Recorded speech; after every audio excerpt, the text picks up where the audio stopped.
संस्थापकाय च धर्मस्य सर्वधर्मस्वरूपिणे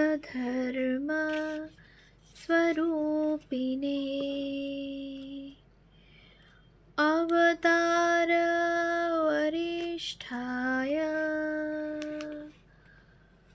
रामकृष्णाय ते नमः।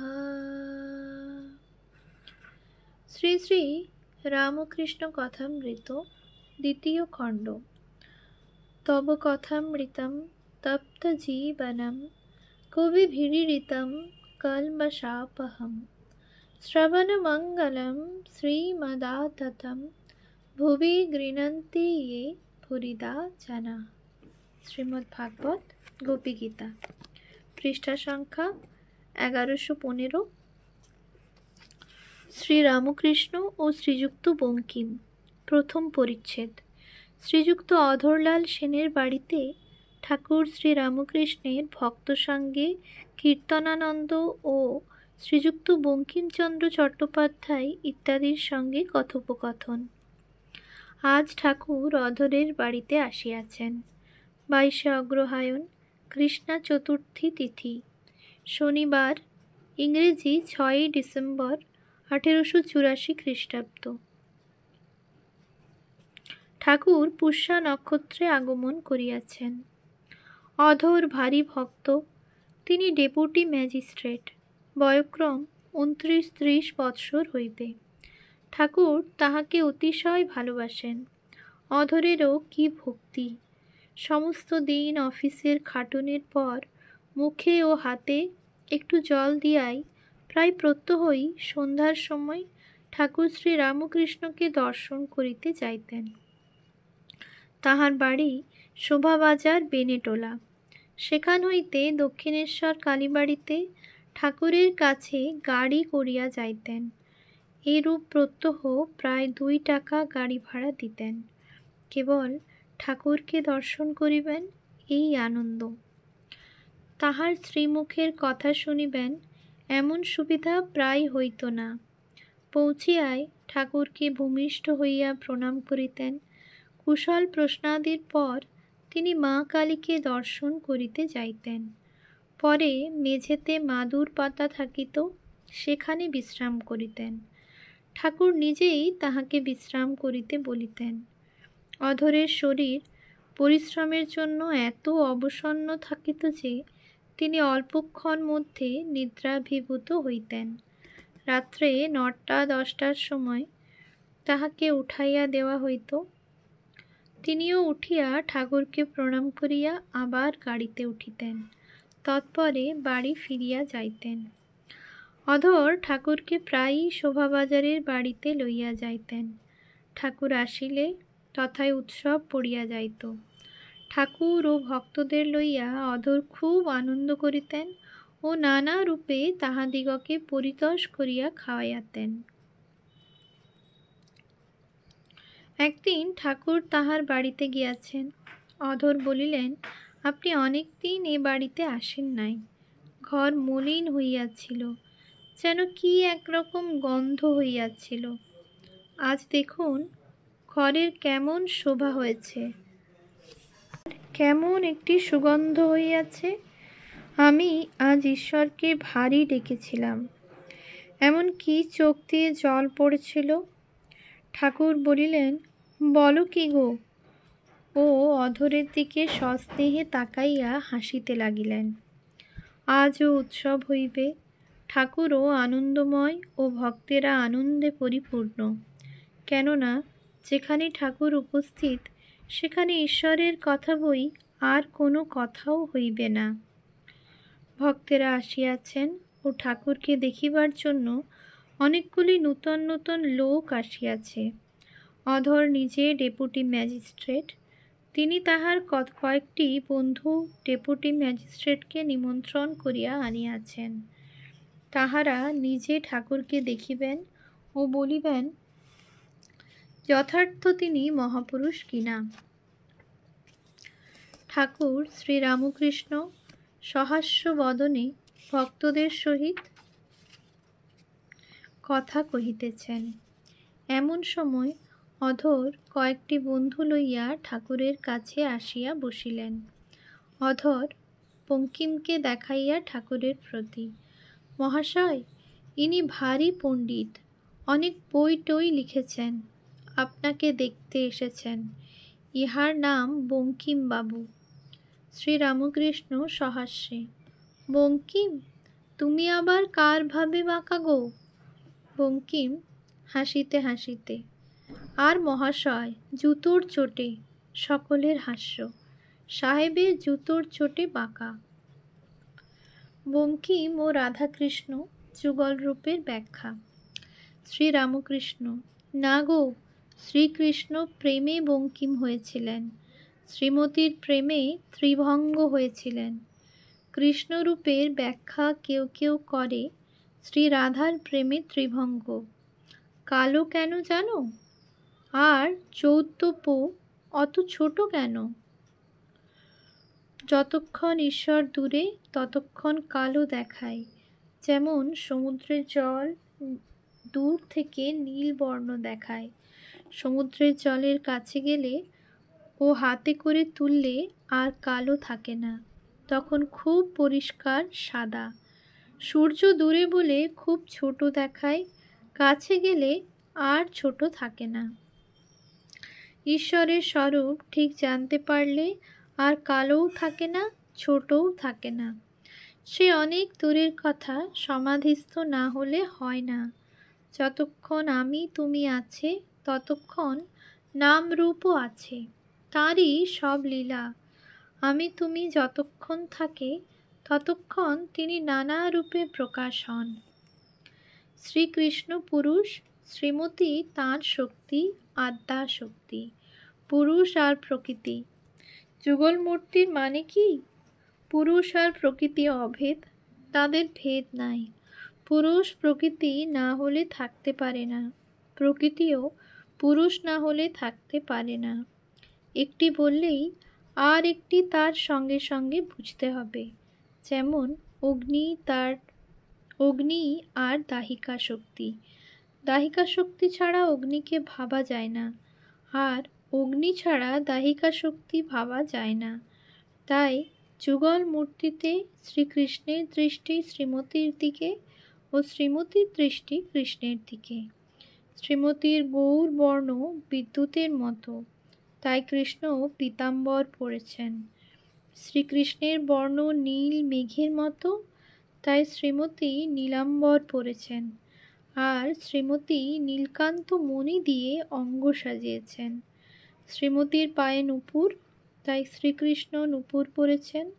অর্থাৎ প্রকৃতির সঙ্গে পুরুষের অন্তরে বাহিরে মিল। এই কথাগুলি সমস্ত সাঙ্গ হইল। এমন সময়ে অধরের বঙ্কিমাদি বন্ধুগণ পরস্পর ইংরেজিতে আস্তে আস্তে কথা কহিতে লাগিলেন। শ্রীরামকৃষ্ণ সহাস্যে বঙ্কিমাদির প্রতি, কি গো, আপনারা ইংরাজিতে কি কথাবার্তা করছো? সকলের হাস্য। অধর, আগে এই বিষয়ে একটু কথা হচ্ছিল, কৃষ্ণরূপের ব্যাখ্যার কথা। শ্রীরামকৃষ্ণ সহাস্যে সকলের প্রতি, একটা কথা মনে পড়ে আমার হাসি পাচ্ছে, শুনো, একটা গল্প বলি। একজন নাপিত কামাতে গিয়েছিল, একজন ভদ্রলোককে কামাচ্ছিল। এখন কামাতে কামাতে তার একটু লেগেছিল, আর সে লোকটি ড্যাম বলে উঠেছিল। নাপিত কিন্তু ড্যামের মানে জানে না। তখন সে খুর টুর সব সেখানে রেখে শীতকাল জামার অস্তিন গুটিয়ে বললে, তুমি আমায় ড্যাম বললে, এর মানে কি এখন বলো? সে লোকটি বললে, আরে তুই কামা না, ওর মানে এমন কিছু নয়, তবে একটু সাবধানে কামাস। নাপিত সে ছাড়বার নয়, সে বলতে লাগলো, ড্যাম মানে যদি ভালো হয় তাহলে আমি ড্যাম, আমার বাপ ড্যাম, আমার 14 পুরুষ ড্যাম। সকলের হাস্য। আর ড্যাম মানে যদি খারাপ হয় তাহলে তুমি ড্যাম, তোমার বাবা ড্যাম, তোমার 14 পুরুষ ড্যাম। সকলের হাস্য। আর শুধু ড্যাম নয়, ড্যাম ড্যাম ড্যাম, ড্যাড্যাম ড্যাম। সকলের উচ্চ হাস্য। দ্বিতীয় পরিচ্ছেদ, ঠাকুর শ্রী রামকৃষ্ণ ও প্রচার কার্য। সকলের হাস্য থামিলে পর বঙ্কিম আবার কথা আরম্ভ করিলেন। বঙ্কিম: মহাশয়, আপনি প্রচার করেন না কেন? শ্রীরামকৃষ্ণ হাসিতে হাসিতে: প্রচার? ওগুলো অভিমানের কথা। মানুষ তো ক্ষুদ্র জীব। প্রচার তিনিই করবেন যিনি চন্দ্র সূর্য সৃষ্টি করে এই জগৎ প্রকাশ করেছেন। প্রচার করা কি সামান্য কথা? তিনি সাক্ষাৎকার হয়ে আদেশ না দিলে প্রচার হয় না। তবে হবে না কেন? আদেশ হয়নি, তুমি বকে যাচ্ছ, ওই দুদিন লোকে শুনবে, তারপর ভুলে যাবে। যেমন একটা হুজুক আর কি, যতক্ষণ তুমি বলবে ততক্ষণ লোকে বলবে, আহা, ইনি বেশ বলছেন। তুমি থামবে, তারপর কোথাও কিছুই নাই। যতক্ষণ দুধের নিচে আগুনের জাল রয়েছে ততক্ষণ দুধটা ফোঁস করে ফুলে ওঠে। জালও টেনে নিলে আর দুধও যেমন তেমনি কমে গেল। আর সাধন করে নিজের শক্তি বাড়াতে হয়, তা না হলে প্রচার হয় না। আপনি শুতে স্থান পায় না, শঙ্করাকে ডাকে। আপনারই শোবার জায়গা নাই, আবার ডাকে, ওরে শঙ্করা আয়, আমার কাছে শুবি আয়। হাস্য। ও দেশে হালদার পুকুরের পাড়ে রোজ বাজছে করে যেত। লোকে সকালে এসে দেখে গালাগালি দিত। লোকে গালাগালি দেয়, তবু বাজছে আর বন্ধ হয় না। শেষে পাড়ার লোক দরখাস্ত করে কোম্পানিকে জানালে। তারা একটি নোটিশ মেরে দিলে, এখানে বাজছে, প্রস্রাব করিও না, তাহা করিলে শাস্তি পাইবে। তখন একেবারে সব বন্ধ, আর কোনো গোলযোগ নাই। কোম্পানির হুকুম সকলের মানতে হবে। তেমনি ঈশ্বর সাক্ষাৎকার হয়ে যদি আদেশ দেন তবেই প্রচার হয়, লোকশিক্ষা হয়। তা না হলে কে তোমার কথা শুনবে? এই কথাগুলি সকলে গম্ভীরভাবে স্থির হইয়া শুনিতে লাগিলেন। শ্রীযুক্ত বঙ্কিম ও পরকাল, life after death, argument from analogy. Sri Ramakrishna বঙ্কিমের প্রতি: আচ্ছা, আপনি তো খুব পণ্ডিত, আর কত বই লিখেছ। আপনি কি বলো, মানুষের কর্তব্য কি? কি সঙ্গে যাবে? পরকাল তো আছে। বঙ্কিম: পরকাল? সে আবার কি? শ্রীরামকৃষ্ণ: হ্যাঁ, জ্ঞানের পর আর অন্য লোকে যেতে হয় না, পুনর্জন্ম হয় না।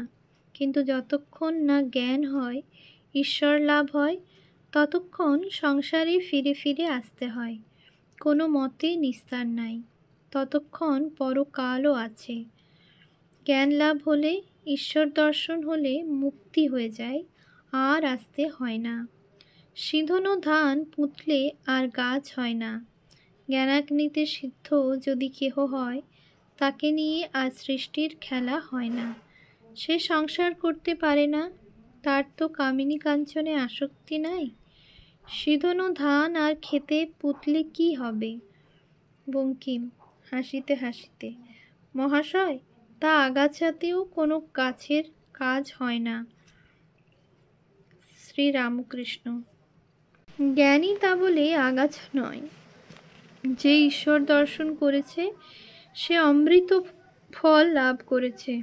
লাউ কুমড়া ফল নয়, তার পুনর্জন্ম হয় না। পৃথিবী বলো, সূর্যালোক বলো, চন্দ্রালোক, কোনো জায়গায় তার আসতে হয় না। উপমা এক দেশি। তুমি তো পণ্ডিত, ন্যায় পড়ো নাই? বাঘের মতো ভয়ানক বললে যে বাঘের মতো একটা ভয়ানক ন্যাজ কি হাঁড়ি মুখ থাকবে তা নয়।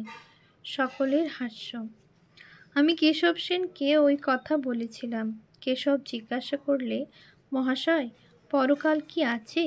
আমি না এদিক না ওদিক বললাম, কুমোররা হাঁড়ি শুকোতে দেয়, তার ভিতর পাকা হাঁড়িও আছে, আবার কাঁচা হাঁড়িও আছে। কখনো গরু টরু এলে হাঁড়ি মারিয়ে যায়। পাকা হাঁড়ি ভেঙে গেলে কুমোর সেগুলোকে ফেলে দেয়, কিন্তু কাঁচা হাঁড়ি ভেঙে গেলে সেগুলি কুমোর আবার ঘরে আনে, এনে জল দিয়ে মেখে আবার চাকে দিয়ে নূতন হাঁড়ি করে, ছাড়ে না। তাই কেশবকে বললুম, যতক্ষণ কাঁচা থাকবে কুমোর ছাড়বে না। যতক্ষণ না জ্ঞান লাভ হয়, যতক্ষণ না ঈশ্বর দর্শন হয়, ততক্ষণ কুমোর আবার চাকে দেবে, ছাড়বে না। অর্থাৎ ফিরে ফিরে এই সংসারে আসতে হবে, নিস্তার নাই। তাকে লাভ করলে তবে মুক্তি হয়, তবে কুমোর ছাড়ে। কেননা তার দ্বারা মায়া সৃষ্টি কোনো কাজ আসে না। জ্ঞানী মায়াকে পার হয়ে গেছে, সে আর মায়ার সংসারে কি করবে? তবে কারুকে কারুকে তিনি রেখে দেন মায়ার সংসারে লোকশিক্ষার জন্য। লোকশিক্ষা দিবার জন্য জ্ঞানী বিদ্যা মায়া আশ্রয় করে থাকে। সে তার কাজের জন্য তিনিই রেখে দেন, যেমন শুকদেব, শঙ্করাচার্য। বঙ্কিমের প্রতি, আচ্ছা আপনি কি বলো, মানুষের কর্তব্য কি? বঙ্কিম হাসিতে হাসিতে, আজ্ঞা তা যদি বলেন তাহলে আহার, নিদ্রা ও মৈথুন। শ্রীরামকৃষ্ণ বিরক্ত হইয়া, তুমি তো বড় ছ্যাঁচড়া, তুমি যা রাত দিন করো তাই তোমার মুখে বেরুচ্ছে। লোকে যা খায় তার ঢেকুর ওঠে, মূলো খেলে মূলোর ঢেকুর ওঠে, ডাব খেলে ডাবের ঢেকুর ওঠে। কামিনী কাঞ্চনের ভিতর রাত দিন রয়েছ, আর ওই কথাই মুখ দিয়ে বেরুচ্ছে। কেবল বিষয় চিন্তা করলে পাটোয়ারি স্বভাব হয়, মানুষ কপট হয়। ঈশ্বর চিন্তা করলে সরল হয়। ঈশ্বর সাক্ষাৎকার হলে ও কথা কেউ বলবে না। শ্রীযুক্ত বঙ্কিম, শুধু পাণ্ডিত্য ও কামিনী কাঞ্চন। বঙ্কিমের প্রতি, শুধু পাণ্ডিত্য হলে কি হবে? যদি ঈশ্বর চিন্তা না থাকে, যদি বিবেক বৈরাগ্য না থাকে, পাণ্ডিত্য কি হবে? যদি কামিনী কাঞ্চনে মন থাকে, চিল শকুনি খুব উঁচুতে উঠে, কিন্তু ভাগাড়ের দিকে কেবল নজর। পণ্ডিত অনেক বই শাস্ত্র পড়েছে, শ্লোক ছাড়তে পারে, কিন্তু কি বই লিখেছে, কিন্তু মেয়ে মানুষে আসক্ত, টাকা মান সার বস্তু মনে করেছে। সে আবার পণ্ডিত কি? ঈশ্বরে মন না থাকলে পণ্ডিত কি? কেউ কেউ মনে করে এরা কেবল ঈশ্বর ঈশ্বর করছে, পাগলা, এরা বেহেড হয়েছে। আমরা কেমন স্যানা, কেমন সুখ ভোগ করছি, টাকা মান ইন্দ্রিয় সুখ। কাকও মনে করে আমি বড় স্যানা, কিন্তু সকালবেলা উঠেই পরের গু খেয়ে মরে। কাক দেখো না কত উড়ুর পুড়ুর করে, ভারী স্যানা। সকলে স্তব্ধ। যারা কিন্তু ঈশ্বর চিন্তা করে, বিষয়ে আসক্তি, কামিনী কাঞ্চনে ভালোবাসা চলে যাবার জন্য রাত দিন প্রার্থনা করে, যাদের বিষয় রস তিতো লাগে, হরিপাদ পদ্মের সুধা বই আর কিছু ভালো লাগে না, তাদের স্বভাব যেমন হাঁসের স্বভাব। হাঁসের সম্মুখে দুধে জলে দাও, জল ত্যাগ করে দুধ খাবে। আর হাঁসের গতি দেখেছ? একদিকে সোজা চলে যাবে। শুদ্ধা ভক্তের গতিও কেবল ঈশ্বরের দিকে। সে আর কিছু চায় না, তার আর কিছু ভালো লাগে না। বঙ্কিমের প্রতি কোমল ভাবে, আপনি কিছু মনে করো না। বঙ্কিম, আজ্ঞা মিষ্টি শুনতে আসিনি। ওম শান্তি শান্তি শান্তি।